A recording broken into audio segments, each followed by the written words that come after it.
ஒரு ஜாதகம் எப்படி பார்க்கப்பட வேண்டும்? அடிப்படை ஜோதிடம் படித்து முடித்த மாணவர்கள் அடுத்து உயர்நிலைக்கு உள்ளே நுழைவீர்கள். பலன் எப்படி சொல்லணும் அப்படின்ற ஒரு தீவிரமான ஒரு விஷயத்துல இருப்பீங்க.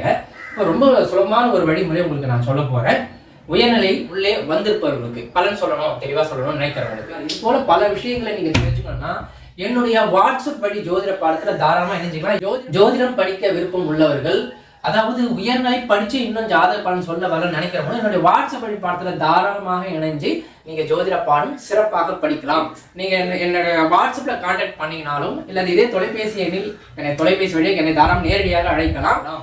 இதுவரைக்கும் என்னிடம் 1000க்கும் மேற்பட்ட மாணவர்கள் நேரடி பயிற்சியாகவும் வாட்ஸ்அப் வழி பயிற்சியாகவும் ஜூம் கிளாஸ் வழியாகவும் படித்து ஜோதிட பலன் ஜாதக பலனை சொல்லிட்டு வராங்க. நிறைய பேர் வீட்டில இருந்தும் சொல்றாங்க, சில பேர் ஆன்லைன் வழியாகவும் சொல்லி கொண்டு வருகிறார்கள், ஒரு அலுவலகம் வைத்தும் பலன் சொல்லி கொண்டு வருகிறார்கள். என்னிடம் படித்து முடித்த மாணவர்கள் நான் 10 வருஷத்துக்கு மேலே சொல்லலாம் இந்த ஃபீல்டுல இருக்கிற அஸ்ட்ராலஜி ஃபீல்டுல ஜோதிஷ வித்யாபதி ஜாதகம் சொல்லி கொடுப்பவராகவும் ஜாதகம் பார்ப்பது ஆன்லைன் வழி ஜாதக பலனும் சொல்லிட்டு வரேன்.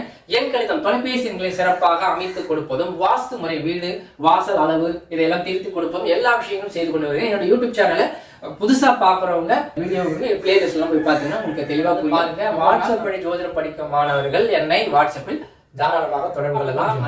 அப்போ லக்னம் உதாரணத்துக்கு இப்ப ரிஷப லக்னம் கொடுக்குறாங்க, ஒரு பார்வைக்காக ரிஷப லக்னம் கொடுக்குறேன். இப்போ முதல்ல ஜாதகம் எப்படி பார்க்கணும்னா எடுத்த உடனே லக்னம் மற்றும் 8ஆம் பாவகத்தை ஆய்வு செய்ய வேண்டும். லக்னமும் 8ஆம் பாவம் ஆய்வுன்னு உங்களுக்கு புரிஞ்சிருப்பீங்க. இருந்தாலும் இந்த ஜாதக பலன் உள்ளே வருவதற்கு இன்னும் பல சூட்சம் இருக்கு, சரிங்களா? அப்போ குரு ஒருவேளை இங்க உச்சமாக இருக்கிறார் அப்படின்னு எடுத்துக்குவோம், 8ஆம் அதிபதி. அப்போ ஆயுள் தீர்க்கம் ஆயுள் பலம் அனுகூலமான ஒரு விஷயத்தை கொடுக்கும். பாரம்பரிய முறையில ஒரு ஜாதகத்தை பார்க்கும் பொழுது லக்ன வலிமை 8ஆம் பாவ வலிமை மிக முக்கியம். இதற்கு பிறகுதான் ஜாதகர் என்ன கேள்வி கேட்கிறாரோ அதற்கு உண்டான விஷயத்தை பார்க்க வேண்டும். ஜாதகருக்கு வருமானம் எப்படிங்க இருக்கு அப்படின்னு கேட்கிறாரு, உடனே என்ன செய்வோம்?